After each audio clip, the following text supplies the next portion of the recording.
Qu'est-ce qui fait qu'actuellement les gens ont tendance à migrer vers une seule activité qui est bénéfique, qui est payante? Les constats s'avèrent vrais et indispensables.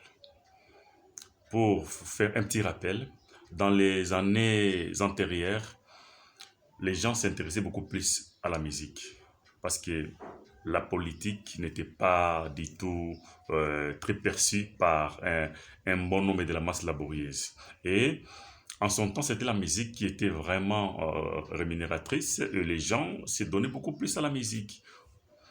Mais fort malheureusement, cette musique-là qui avait fait son bon chemin n'avait pas du tout rencontré les attentes des consommateurs parce qu'il n'y avait pas de thématiques qui étaient de, tout à fait instructives, tout à fait innovatrices.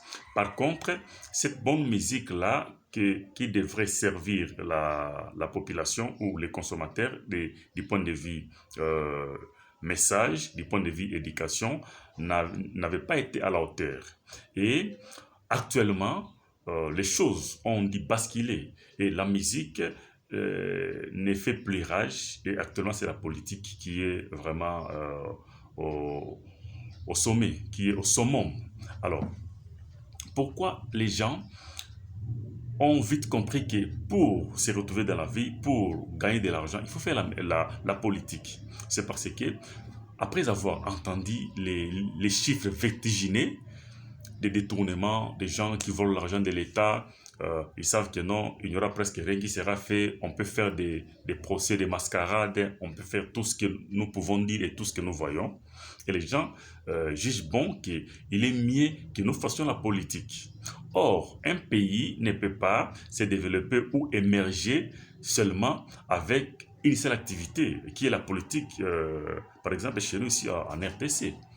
Par contre, les gouvernants devraient prendre des mesures à pouvoir assainir tous les secteurs. Parce que, regardez, c'est seulement la politique qui semble faire son bon chemin. Or, qu'il y a d'autres corollaires qui devraient s'apparenter à la politique ou s'attacher à la politique pour que cela donne une bonne allure et que le développement soit intégral. Mais il y a bon nombre de secteurs qui semblent être dans les oubliettes.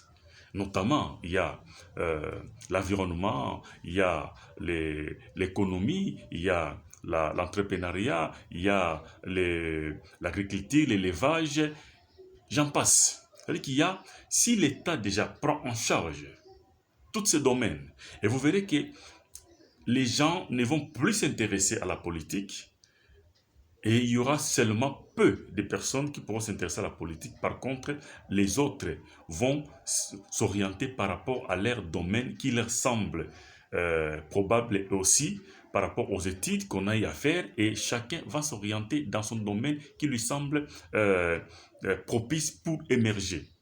Mais comme l'État n'a pas été en mesure de faire une bonne programmation, parce que quand il y a une bonne programmation, cela permettra à ce qu'il y ait des repères dans tous les domaines. Mais fort malheureusement, dans notre pays, on n'a pas de mentors qui sont des modèles dans chaque domaine par rapport à ce que nous voyons dans notre pays. Et si nous avons des repères, si nous avons des modèles, à ce moment-là, il y aura des bénéfices à tirer, il y aura de belles expériences qui seront partagées par ces modèles, des personnes qui ont eu à vaincre tous les vents et marées tout au long de leur parcours. Et ce que l'État peut faire en sorte qu'il y ait équilibre, c'est d'abord en créer la classe moyenne. Et cette classe moyenne va permettre à donner des personnes qui seront des producteurs et notre pays ne va plus subir cette économie extravertie parce que nous sommes des consommateurs. Et en créant la classe moyenne, il y aura maintenant les producteurs qui feront en sorte que leur production soit bénéfique d'abord au niveau local et au niveau extérieur. Voilà, moi je pense qu'il n'est pas encore trop tard de faire les choses correctement.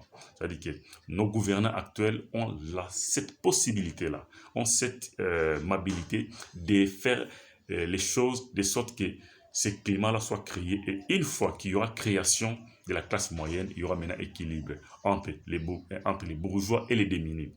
Et si nous voyons ces décalages entre les bourgeois et les démunis, c'est parce qu'il n'y a pas cette classe moyenne. Or, cette classe moyenne-là permettra qu'il y ait des personnes qui vont avoir l'esprit innovateur, qui vont avoir l'esprit créateur pour que nous puissions produire. Et c'est seulement cette classe moyenne-là qui sera à même de produire localement. Et de cela,